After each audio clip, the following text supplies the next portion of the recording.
فرمایا خبردار ہو جاؤ، اللہ کے ذکر میں ہی دلوں کا اطمینان ہے، اللہ کے ذکر میں دلوں کا چین ہے۔ لوگ بہت سارا مال، بہت ساری دولت، بہت ساری عقل اور بہت سارا شعور ہونے کے باوجود بے سکون ہیں۔ جس چیز نے زمانے کو تکلیف میں مبتلا کر دیا ہے اور جو چیز ڈھونڈنے سے نہیں ملتی وہ اطمینان ہے، وہ قرار ہے۔ لوگ بھیک مانگتے ہیں، منت کرتے ہیں، دہائی دیتے ہیں کہ کہیں سے سکون کی دولت مل جائے، لیکن وہ میسر نہیں آ رہی۔ بڑے بڑے لوگ ہیں، اور میں عرض کر چکا ہوں کہ مالدار بھی ہیں اور عقل مند بھی ہیں، باشعور ہیں، پڑھے لکھے ہیں، پر قلبی سکون، راحت، اطمینان، چین انہیں میسر نہیں آ رہا۔ راتیں جاگ کر گزر جاتی ہیں، دن آزمائش میں بیت جاتا ہے۔ وہ کبھی اس کے لیے ٹھنڈے علاقوں کا سفر کرتے ہیں، کبھی دوستوں کی مجلسوں میں جا کر کے بیٹھتے ہیں، کبھی گھر سے دور اکیلے میں تنہائی میں وقت گزارنے کی کوشش کرتے ہیں، لیکن دولت سکون ناپید ہوتی ہے، میسر نہیں آتی۔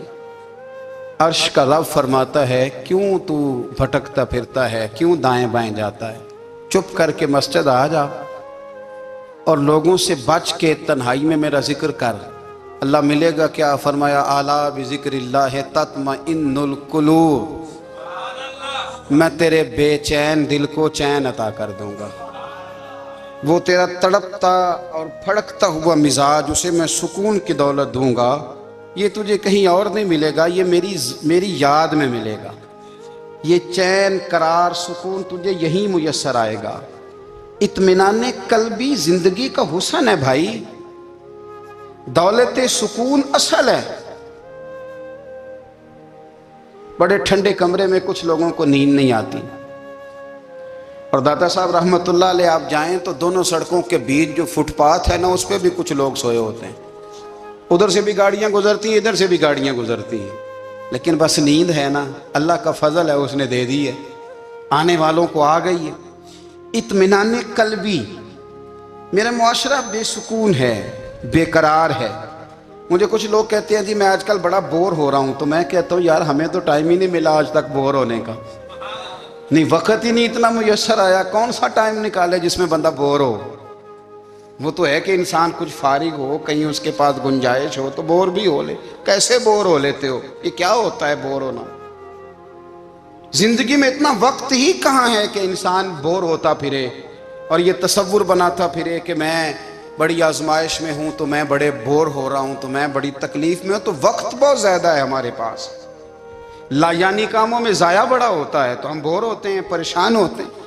اللہ فرماتے ہیں یہ جو میری یاد ہے نا، لیکن اس کا بھی ایک طریقہ ہے یاد کا، اس طریقے سے اگر میرے رسول کریم علیہ السلام نے فرمایا اللہ کا ذکر اس طرح کرنا کہ دیکھنے والا تمہیں دیوانہ سمجھے، لوگ سمجھیں کہ کوئی مجنون ہے، کوئی جنونی ہے، کوئی پاگل ہے۔ یہاں اللہ تعالیٰ معاف کرے، آپ ذکر کی مجلس چھیڑیں، آپ نعت شریف کی مجلس چھیڑیں تو بہت سارے لوگ پروفیسر بن جاتے ہیں، وہ ساری نہیں ہلاتے، ان کی زبانی حرکت میں نہیں آتی۔ حالانکہ رب کریم کا ذکر اس طرح کرو کہ دیکھنے والا تمہیں دیوانہ سمجھے، کہیں اور کھونے کی ضرورت ہی نہیں۔ میرے حبیب گویا ہمیں فرماتے ہیں تو رب کے ذکر میں اس طرح کھو جا کہ تجھے دنیا کا خیال ہی نہ رہے، تجھے پھر دنیا کی ہوش نہ رہے۔ لیکن اگر نماز میں بھی خیال غیر آئے، ذکر میں بھی توجہ کہیں اور ہو، زندگی میں وہ عجیب لمحہ تھا، وہ میرے ساتھ تھا اور میں تنہا تھا۔ اگر ماحول یہ ہو کہ آپ کہیں جسم کے ساتھ تو موجود ہوں، روح موجود نہ ہو، تو پھر لذت ذکر بھی میسر نہیں آتی، پھر کیف نہیں حاصل ہوتا۔ یاد رکھیں کہ اس طرح کھو کے رب کی یاد کہاں سے کیف آئے گا؟ الجھ ہی پڑا گئے ہیں۔ وہ مستی، وہ سرور، وہ کیف جو اللہ کے ذکر میں ہوتا تھا، جو کبھی مرشد کامل کے سامنے بیٹھ کر لوگ اللہ اللہ کرتے تھے تو لگتا یہ تھا کہ یہ یہاں ہیں ہی نہیں، یہ تو کہیں اور چلے گئے ہیں، یہاں موجود ہی نہیں۔ لیکن اب وہ موج نہیں، وہ شوق نہیں، وہ درد نہیں، وہ ذہن نہیں۔ اقبال تڑپ کے کہا کرتے تھے خرد کی گتھیاں سلجھا چکا ہوں، یا رب مجھے صاحب جنوں کر دے، اللہ مہربانی فرما، وہ کیفیت دے، وہ سرور دے۔ زندگی میں اگر اطمینان چاہتے ہو تو کبھی کبھی سب کچھ بھول کے نا تو مست ہو جایا کرو رب کی یاد میں۔ کبھی کبھی چھوڑ دیں دنیا، چھوڑیں یار موبائل، کسی وقت کریں اس کو بند، چھوڑیں اس بات کا خیال کہ فلانے نے سلوٹ کیا ہے کہ نہیں کی، چھوڑیں۔ حضرت باجزید بستامی رحمت اللہ تعالیٰ علیہ فرماتے ہیں میں نے اعتکاف کبھی اپنی مسجد میں نہیں کیا، یہ کہ سارے ہی ہاتھ چومنے والے، سارے ہی پیار کرنے والے۔ فرماتے میں جب اعتکاف کرتا تھا تو میں بستام سے دور نکل جاتا تھا جہاں کوئی مجھے جاننے والا نہ ہو۔ اٹھ بلیا چلو تھے وسیے جتھے وس دے نہیں سارے ینے، نہ کوئی ساڈی ذات پچھانے تے نہ کوئی سانو مننے، چل ادھر چلیں۔ اٹھ بلیا چلو تھے وسیے جتھے وس دے نہیں سارے ہی انے، نہ کوئی ساڈی ذات پچھانے تے نہ کوئی سانو۔ اتنا شوق ہے سلوٹ کرانے کا، اتنا شوق ہے تعارف کرانے کا، اتنا شوق ہے اپنا بتانے کا، تو یہ چیز غلبہ کر جاتی ہے، پھر نام رہ جاتا ہے، روح نہیں رہتی، پھر وجود رہ جاتا ہے، پھر باطن کی کیفیت نہیں رہتی۔ خدا را اپنے آپ کو بے چین نہ کرو، بے قرار نہ کرو، بے سکون نہ کرو، رب کی یاد میں آ جاؤ، درود و سلام میں آ جاؤ، نعت کے حسن میں آؤ، تلاوت کی دنیا میں آؤ، سجدوں کے نور میں آؤ۔ آؤ کبھی کھول کے دل مسجد کی صفائیاں کریں، آؤ نہ کبھی کوئی بوڑھا دادی نانی دادا ان کے پاس بیٹھ کے پیر دبا کے اللہ کو راضی کرے۔ یہ کیف والی جگہ ہیں، یہ سرور والی جگہ۔ اتنی بے چین ہماری زندگی ہے، بے قرار ہے، تڑپتے ہوئے لوگ، لڑتے ہوئے لوگ، ایسے لگتا ہے ابھی ایک دوسرے کا گریبان تھام لیں گے، بے قرار بے چین۔ کسی کو انتظار کا کہا جانا کہ 10-20 منٹ کسی کا انتظار کرو تو بعض لوگ مجھے ایسے لگتا ہے جیسے یہ ان کا کلیجہ پھٹ جائے گا، ڈاکٹر کے انتظار میں بیٹھے ہیں تو بڑے پریشان ہیں۔ کسی کو ملنے گئے ہیں کو آدھا گھنٹہ بیٹھنا پڑ گیا تو بڑی دقت میں ہے۔ اپنے آپ کو سکون دیں۔ آپ یقین کریں بڑا مزہ آتا ہے، کبھی کسی کا انتظار کرنا پڑے تو 2-4 تسبیح درود شریف پڑھی جاتی ہے، یعنی ذوق بن جاتا ہے کہ چلو اللہ نے موقع دیا ہے، کوئی سرکار کو یاد کر لیں، تنہائی مل گئی۔ ہمارا مزاج جس سختی کا شکار ہے وہ سختی آہستہ آہستہ ہمیں زیادہ آزمائش میں ڈال گئی۔ تو میرے بھائی زندگی میں اطمینان حسن ہے، اور وہ سب سے زیادہ اللہ کی یاد میں ملتا ہے، وہ سب سے زیادہ رب کریم کے ذکر میں۔ سب سے زیادہ جو چاہتا ہے نا دل ٹھنڈا رہے، زبان میٹھی رہے، وہ مدینے والے محبوب پہ درود و سلام پڑھا کرے، وہ حضور پہ درود و سلام پڑھا کرے، زبان میٹھی رہے گی۔ میرا ذاتی تجربہ ہے کہ جو آدمی اپنے اخلاق سنوارنا چاہے وہ حضور پہ درود شریف پڑھے، جو اپنے اخلاق سنوارنا چاہے، طبیعت کو ٹھنڈا رکھنا چاہے، وہ درود شریف پڑھے، اس کا دل سکون میں آئے گا۔ کچھ کام اور ہیں زندگی میں اطمینان کے لیے، ان کا ہونا بھی بڑا ضروری ہے۔ سب سے پہلے اگر آپ چاہتے ہیں نا زندگی میں سکون ہو تو حقیقتوں کا سامنا کرنا سیکھیں۔ آپ جو ہیں وہ رہنا سیکھیں، جو آپ نہیں ہیں وہ بننے کی کوشش نہ کریں۔ حقیقت کا سامنا کرو گے تو زندگی اطمینان میں آ جائے۔ ہم نے نا بہانے بنا لیے ہیں، ہیلے بنا لیے، جھوٹ کے سہارے اپنے آپ کو اونچا کر لیا۔ ایک آدمی سے کہا جاتا ہے تو رشوت نہ لے، تو کہتا ہے میں غریبوں سے نہیں لیتا۔ تو میرا سوال یہ ہے کہ امیروں کا حساب لینے کی اللہ نے تیری ڈیوٹی لگائی ہے، تیرے ذمہ لگایا ہے کہ تو امیروں کا حساب کر، تمہیں کیا ضرورت پڑی ہے؟ ہم نہ بہانہ کرتے ہیں، رشوت لینے والے کا الگ بہانہ ہے اور سفارش والے کا الگ بہانہ ہے۔ حقیقت کا سامنا کریں، حقیقت کا۔ جو میرے ذمہ داریاں ہیں وہ میں نے پوری کرنی، جو آپ کی ذمہ داریاں ہیں وہ آپ جان نہ چھڑائیں، حقیقت پسند بنیں۔ میرے رسول کریم، پھر پڑھیے درود شریف صلی اللہ تعالی علیہ وسلم۔ حضور صلی اللہ علیہ وسلم نے فرمایا کہ میری بیٹی سیدہ فاطمہ الزہرا رضی اللہ تعالی عنہا صرف جنتی نہیں، جنتی عورتوں کی سردار ہے۔ لیکن حضور نے یہ بھی فرمایا کہ فاطمہ یہ خیال رکھنا اگر اللہ نے حساب پوچھا تو حساب تم نے خود دینا ہے۔ حقیقت کی طرف توجہ کرائی حضور نے۔ وہ صرف جنتی نہیں، جنتی عورتوں کی سردار ہیں، پر حقیقت کی جانب توجہ۔ میں حقیقت یہ ہے کہ اگر مالک نے حساب پوچھا تو اس کی تیاری بھی کرنی ہے۔ دیکھیں نا، ہمیں کچھ یقین نہیں، اللہ معاف کرے کہ ہمارا حساب کیسا ہوگا، لیکن کتنے آزاد ہیں۔ یعنی بڑی دلیری سے بندے کہتے ہیں فجر نہیں پڑھتا جی، 3 پڑھتا ہوں جی، شاہ رہ جاتی ہے جی، کپڑے صاف، بڑی دلیری سے۔ اور سیدہ فاطمہ الزہرا نے ساری رات مصلی آباد رکھا ہے، حالانکہ انہیں یقین تھا کہ رب مجھے بغیر حساب کتاب جنت دے گا۔ حقیقت کا سامنا کریں، جو حقوق آپ کے ہیں وہ آپ نے ادا کرنے ہیں، جو ذمہ داریاں ہیں وہ ذمہ داریاں ہیں۔ دیکھیں نا، حضرت موسیٰ کلیم اللہ علیہ السلام کے پاس اسرائیل روح نکالنے آئے تو حضرت موسیٰ نے تھپڑ مارا، آنکھ نکال دی، واپس گئے۔ اللہ انہوں نے تو جلال فرمایا ہے، کہا موسیٰ علیہ السلام سے کہیے بیل کی پشت پر ہاتھ رکھیں، جتنے بال ان کے دستے مبارک کے نیچے آئیں گے اتنے 1000 سال ان کی عمر بڑھا دی جائے گی۔ یعنی میرے کان میں کوئی بتا دے کہ جناب 60 سال بڑھ گئی، کیا آپ کے کان میں کوئی کہہ دے تو خوشی ہوتی ہے کہ نہیں؟ لیکن یہ حقیقت پسندی نہیں، اس لیے کہ 60 بھی گزر جائیں گے، 70 بھی، یہ حقیقت نہیں۔ حضرت موسیٰ کلیم، چلے میں مثال دیتا ہوں، سمجھ لے 10 بال، حالانکہ بہت زیادہ آتے ہوں گے، 10 بال اگر حضرت موسیٰ کے ہاتھ کے نیچے آئے تو 10,000 سال تو عمر بڑھ گئی نا۔ 10 یعنی 10 سال نہیں، 10 100 نہیں، 10 بہت زیادہ تھی نا۔ تو حضرت موسیٰ کلیم اللہ علیہ السلام سے آ کے عرض کیا گیا، حضور بیل کی پشت پر ہاتھ رکھیں، جتنے آپ کے ہاتھ کے نیچے بال آئیں گے اتنے 1000 سال عمر بڑھ جائے گی۔ تو حضرت موسیٰ نے حقیقت پسندی والی بات کی، فرمایا پھر کیا ہوگا؟ 10,000 سال کے بعد پھر کیا ہوگا؟ کہا حضور جانا تو پھر بھی ہے، فرمایا پھر ابھی چلتے ہیں۔ اگر جانا ہے نا، جانا ہے تو پھر، اگر جانا ہے تو پھر ابھی۔ اور سجنوں، اگر نماز پڑھنی ہے تو ابھی کیوں نہیں؟ اگر داڑھی رکھنی ہے تو پھر رمضان کا انتظار کیوں کریں، ابھی کیوں نہیں؟ اگر سچ بولنا ہے تو پھر، اگر رزق حلال کھانا ہے تو پھر انتظار کاہے کا؟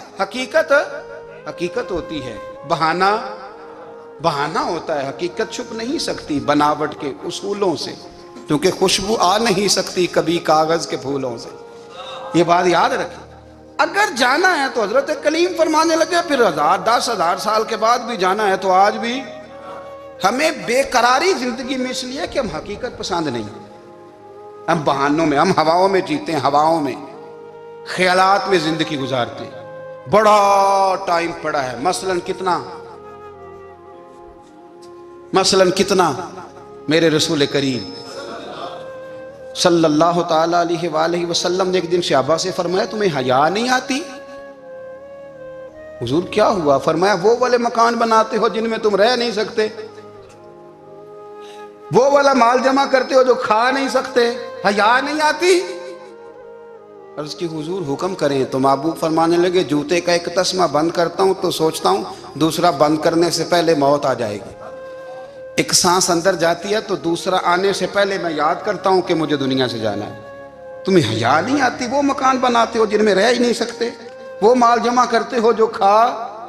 حقیقت پسند نہیں بھائی ہم۔ بہت سارے لوگ ہیں بڑی باتیں سناتے ہیں، بڑی، میں کہتا ہوں اصل میں نا زیادہ باتیں سنا کے نا بیچارہ اپنے آپ کو مطمئن کرنا چاہتا ہے، اصل بات یہ ہے کہ اندر سے نا ہلا ہوا ہے، کچھ بھی نہیں، بڑا زیادہ ہنستا ہے اور مجھے لگتا ہے کہ کوئی گہرا زخم چھپا رہا ہے۔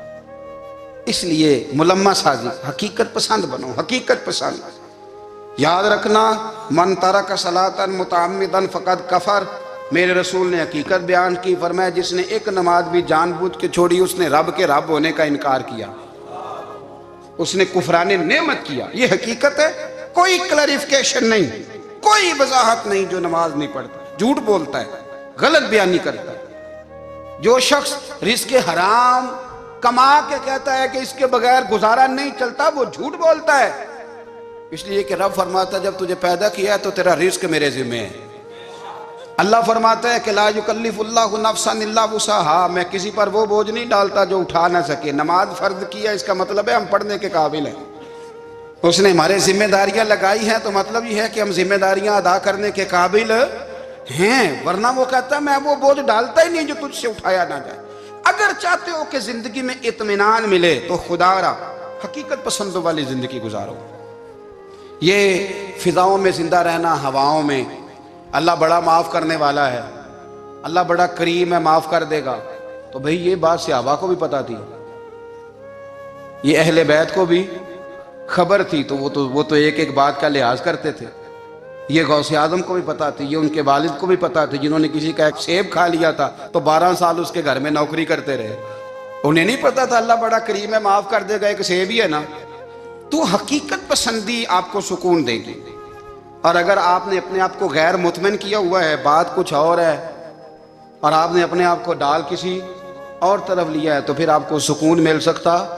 سکون حقیقت پسندی میں، اصل میں سکون ہوتا ہے، اداکاری میں سکون نہیں ہوتا. تیسری بات سنیں، اگر آپ چاہتے ہیں زندگی میں مطمئن رہیں تو دنیا داروں سے امیدیں توڑ دیں،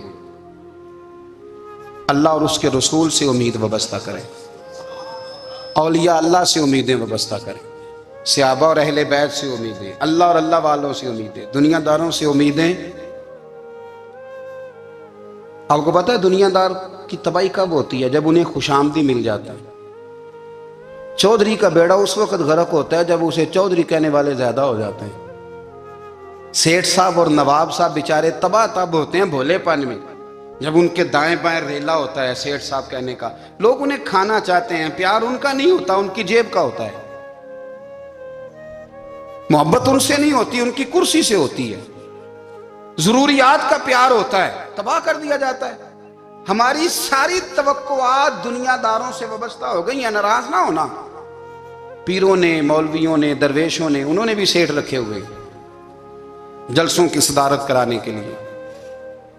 یعنی مذہبی جلسہ ہے، اس میں بہت زبردست پڑھے لکھے صاحب تقوی عالم کا خطاب ہے، اور کی صدارت وہ بندہ کر رہا ہے جس نے عشاء کی نماز بھی نہیں پڑھی.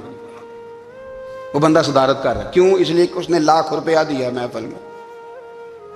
خدا را دنیا داروں سے امیدیں چھوڑ دیں، ورنہ آپ کمزور پڑ جائیں گے، آپ کی امیدیں ٹوٹیں گی. کتنا کمزور ہے وہ شخص جو 2-4 ہزار کے لیے کسی بندے کی چاپلوسی کرتا ہے، اس کے پیچھے بھاگتا ہے، خوش آمدیں کرتا ہے تھوڑے سے نوٹوں کے لیے. دکھ سکھ میں کام آئے گا اس کام کے لیے. میرے رسول کریم علیہ السلام نے فرمایا، جس نے بندوں کو راضی کرتے کرتے رب کو ناراض کر دیا، اس کی دنیا بھی گئی اور آخرت بھی گئی. اور فرمایا جس نے بندوں کی پرواہ نہیں کی، اللہ کو راضی کیا، فرمایا اگر رب راضی ہو گیا تو لوگوں کے دلوں میں بھی محبت پیدا فرما دے گا.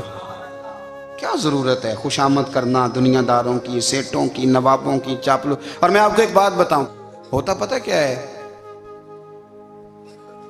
یہ جو حب جا اور حب با ہوتی ہے نا، اس سے پیٹ نہیں بھرتا. آپ کو اگر خوش آمد کرنی ہے تو پھر آپ کو ساری زندگی کرنی ہے. پھر ان کو بھی پتہ ہوتا ہے کہ تعلق کس بنیاد پر ہے، اس میں کبھی بھی خلوص پیدا نہیں ہوتا. آپ بے چین رہتے ہیں، بے قرار رہتے ہیں، آپ کو تکلیف رہتی ہے ہمیشہ.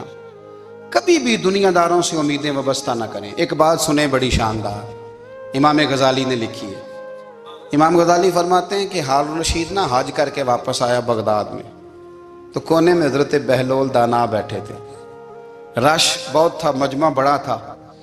حضرت بہلول دانا بھی سڑک کے کنارے بیٹھے تھے. تو سپاہی کہنے لگے یہاں سے اٹھ جاؤ. فرمانے لگے ہارون رشید کی زمین نہیں، زمین میرے رب کی ہے، میں کیوں اٹھوں؟ وہ قریب سے گزرا تو سلام لی. تو آپ نے اس کا پروٹوکول دیکھا تو فرمانے لگے ہارون رشید تجھ سے تگڑے تگڑے موٹے موٹے پروٹوکول میں نے لوگوں کے دیکھے ہیں، اور یہ جو تیرے دائیں بائیں آج تیرے نعرے لگا رہے ہیں، یہ پہلے ان لوگوں کے نعرے لگایا کرتے تھے. اور تھوڑا وقت گزرنے دے، جو تیرے بعد آئے گا نا، یہ سارے پھر ان کے نعرے بھی لگائیں گے. تو جھوٹ کی دنیا میں زندہ ہے، ان سے تو نے امیدیں وابستہ کی ہیں، یہ کل اس کے نعرے لگائیں گے. اس کے دل پہ بڑا اثر ہوا، گھوڑے سے اتر آیا، آگے کہنے لگا حضور آپ نے مجھے بڑی اچھی نصیحت کی ہے، میرا دل بڑا ٹھنڈا ہوا ہے. میں نے سنا ہے آپ مقروض ہیں، کچھ لوگوں کا قرض، تو مجھے کوئی حکم ہی کر دیں. آپ ہنسنے لگے، فرمانے لگے یار تو بڑا ہی بیوقوف ہے، بڑا ہی بیوقوف ہے. تو میں تجھے نصیحت کر رہا ہوں، تو مجھے الجھا رہا ہے. حضور کوئی حکم کر دیں. کیا خوبصورت انداز ہے رب کریم کے بندوں کا. حضرت بہلول دانا فرمانے لگے تیرا رب کون ہے؟ کہا اللہ، تو فرمایا میرا کون ہے؟ کہا اللہ۔ فرمانے لگے یہ تو نہیں نہ ہو سکتا کہ اللہ ہارون رشید کو دیتا رہے اور بہلول دانا کو بھول ہی جائے۔ یہ تو نہیں نہ ہو سکتا کہ ہارون رشید کو دیتا رہے اور بہلول دانا کو بھول جائے۔ فرمایا اس کا دل، اس کا ارادہ ہوا، ارادہ قدرت ہوا کہ بہلول مقروض رہنا چاہیے، تو اگر رب مجھے رکھنا چاہتا ہے، دکھ قبول محمد بخشا راضی رہن پیارے، اگر وہ چاہتا ہے میں مقروض رہوں تو میں بھی چاہتا ہوں کہ میں مقروض ہی رہوں۔ یہ تو نہیں نہ ہو سکتا کہ تجھے دے اور مجھے نہ دے۔ فرمایا میری تجھ سے کوئی امید نہیں، مجھے جب بھی دے گا میرا رب بھی دے گا، اور وہ دے گا تو پھر انشاءاللہ خزانے کھول کے دے گا۔ دنیا داروں سے امیدیں وابستہ کرنا، لوگوں کے پیچھے، یہ چھوڑ دیں، آپ بے چین رہیں گے، بے قرار رہیں گے۔ اللہ والوں سے ضرور امیدیں وابستہ کریں، اس لیے کہ ان کے پاس جو کچھ ہوتا ہے وہ دراصل رب کا ہی ہوتا ہے۔ لیکن سیٹھوں سے، نوابوں سے، سیاستدانوں سے باز آ جائیں، ہماری بڑی امیدیں وابستہ ہیں۔ میں اکثر کہتا ہوں جتنے پھیرے نوکری کے لیے دنیا دار کے دروازے پہ لگائے ہیں نا، اس سے کم دفعہ مسجد میں نفل پڑے ہوتے تو رب اتنی بڑی مہربانی فرما دیتا۔ تیسری بات یہ یاد رکھیں، اگر سکون لینا چاہتے ہیں نا، اگر سکون لینا چاہتے ہو نا تو لوگوں کو ڈسکس کرنا بند کر دو۔ کس کو اللہ نے کتنے پیسے دیے ہیں وہ جانے اور اللہ جانے، کس کو اللہ نے کتنی گاڑیاں دی ہیں وہ جانے، اور لوگوں کو ڈسکس کرنا جی۔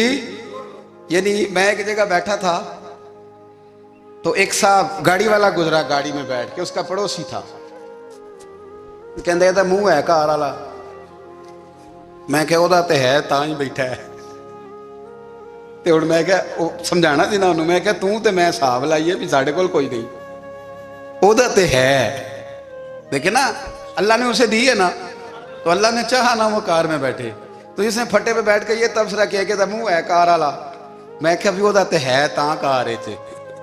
اب مجھے اور تجھے اندازہ لگانا چاہیے کہ ہم کیا یہ بحث ہے؟ یعنی اللہ کو چاہیے تھا معاذ اللہ کے پہلے تجھ سے پوچھتا کہ اسے کار دینی ہے کہ نہیں، کیا مطلب فضول بحث ہے؟ وہ چیز ہمیں اتنا تنگ کرتی ہے، اتنی تکلیف دیتی ہے کہ آپ یقین کریں سارا دن اسی کو ڈسکس کرتے ہیں، سارا دن۔ اس کے پاس گاڑی ہے، اس کے پاس کار ہے، فلانے کا پیسہ 1 نمبر ہے، فلانے کا 2 نمبر ہے، فلانے کا 6 نمبر ہے۔ اصل بات کے اندر حسد ہے، اس کو نکالو۔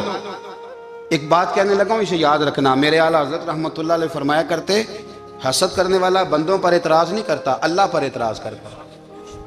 وہ کہتا ہے اللہ اسے کیوں دیا ہے، اتنا کیوں دیا ہے، معاذ اللہ وہ اللہ کی تقسیم پر اعتراض کرتا۔ حسد کرتے ہو بے چین رہو گے، حسد آپ کے دل کو تڑپا کے رکھ دے گا۔ چھوڑے، اللہ بڑا کریم ہے، جس کو جہاں چاہتا ہے وہاں بٹھا دیتا ہے۔ آپ قطعاً اس بحث میں نہ پڑیں کہ اللہ نے کس کو کتنا دیا ہے، کب دیا ہے، کیوں دیا ہے، وہ بڑا بے نیاز ہے۔ حسد آپ کو تباہ کرے گا۔ دنیا میں پہلا گناہ جو ہوا تھا وہ حسد تھا۔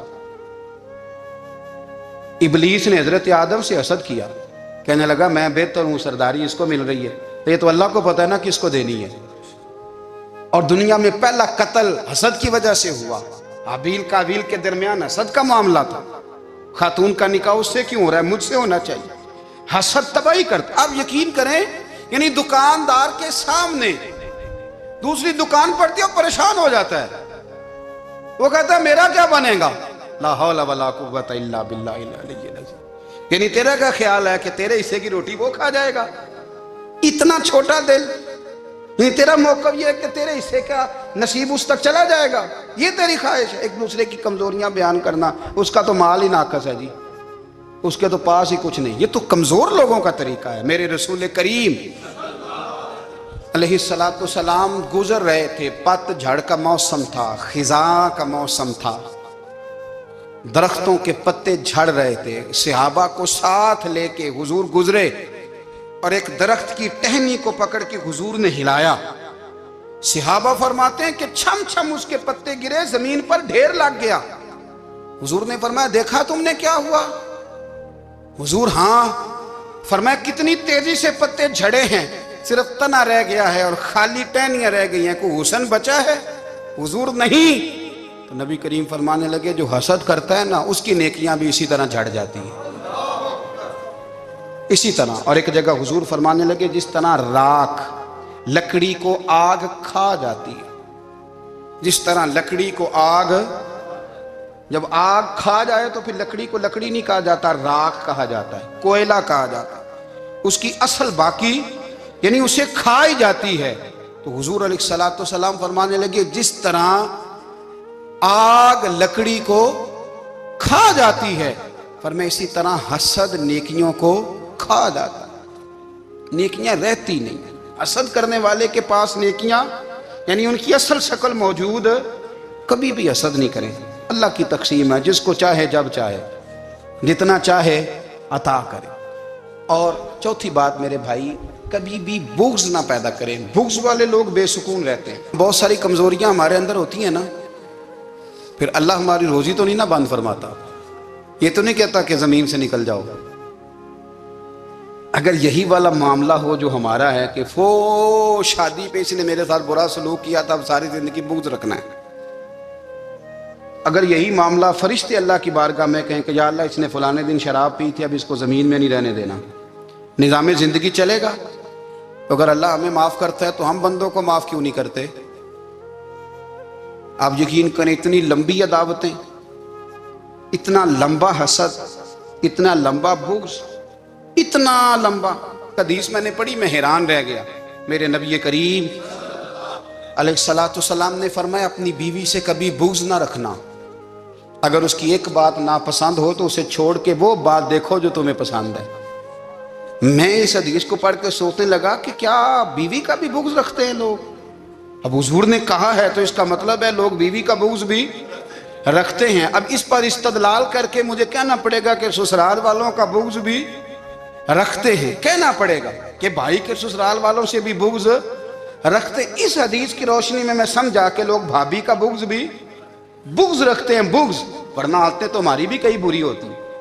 اگر عادات ایک وجہ بنے اختلاف کی تو عادتیں تو ہماری بھی کئی بری ہیں، لیکن ہم اپنی بری عادتوں سمیت اپنے آپ سے پیار کرتے ہیں، اور سامنے والے کی ایک بھی عادت بری ہو تو اس سے بغض رکھتے ہیں۔ بغض نہ پیدا کریں۔ میرے نبی پاک علیہ الصلوۃ والسلام نے فرمایا کچھ چیزیں تمہارے دین کو مونڈ ڈالیں گی، تباہ کر دیں گی، کاٹ دیں گی۔ حضور کون سی؟ فرمایا حسد، تکبر اور بغض، یہ تمہارے دین کو تباہ کر دیں۔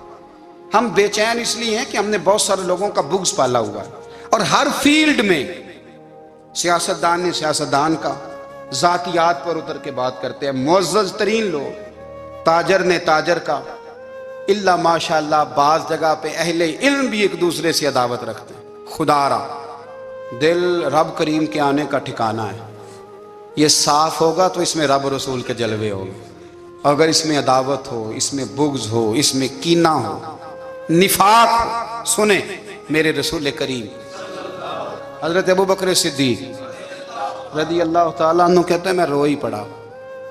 مکہ فتح ہوا نا، تو اکرمہ بن ابو جہل نے پیغام بھیجا کہ میں نا کلمہ پڑھنے کے لیے آ رہا ہوں۔ بات لمبی ہے، میں موضوع پہ رہنا چاہتا ہوں۔ کہتے ہیں جب وہ آنے لگا نا تو نبی پاک نے ہم سب کو بلایا، ہم حاضر خدمت ہوئے، تو حضور فرمانے لگے کہ اس کے باپ نے نا بڑا ظلم کیا ہے ہمارے ساتھ، ابو جہل نے بڑا ستایا ہے، بڑی تکلیف دی ہے۔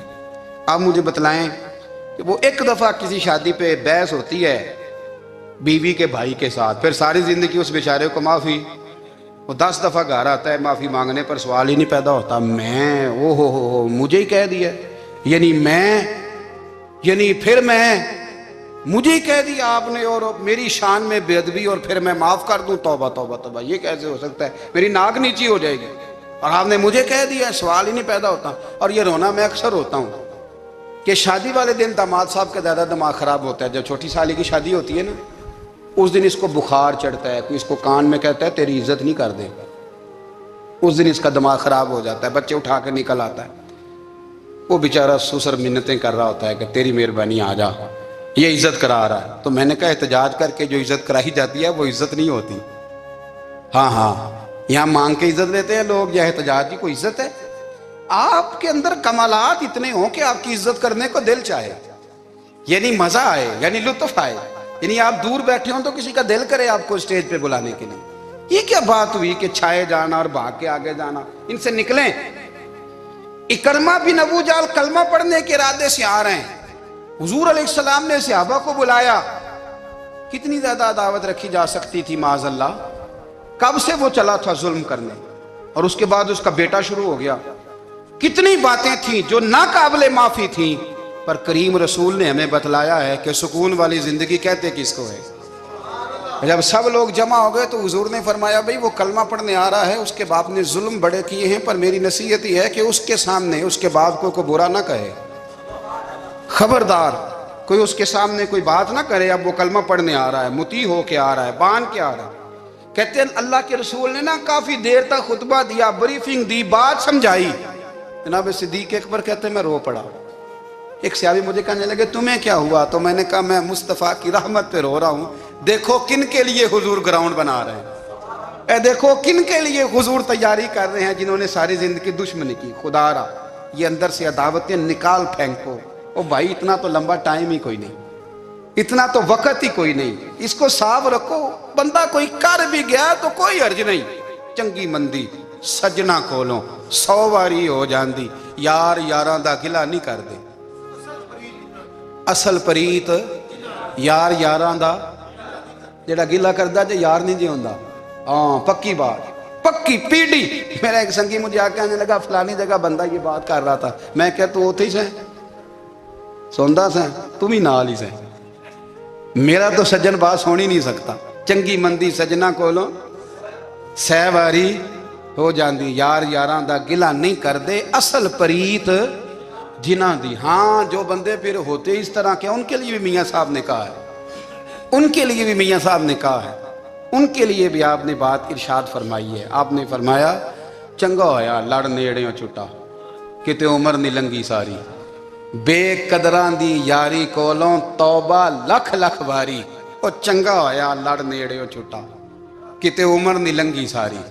جو اس طرح کا تھا نا شکوے کرنے والا، بغض رکھنے والا. فرمایا بے قدراں دی یاری کولوں توبہ، یعنی لاکھ تے لاکھ کنے ہو گئے، یعنی 2 لاکھ باری توبہ کی تھی انہوں نے، گنی نہیں جا سکتی جتنی میاں صاحب نے توبہ کر دی. بے قدرے دوست، بے قدراں دی یاری کولوں توبہ لکھ لکھ باری. چنگا ہویا لڑ نیڑیوں چھٹا، کتے عمر نہیں لنگی ساری.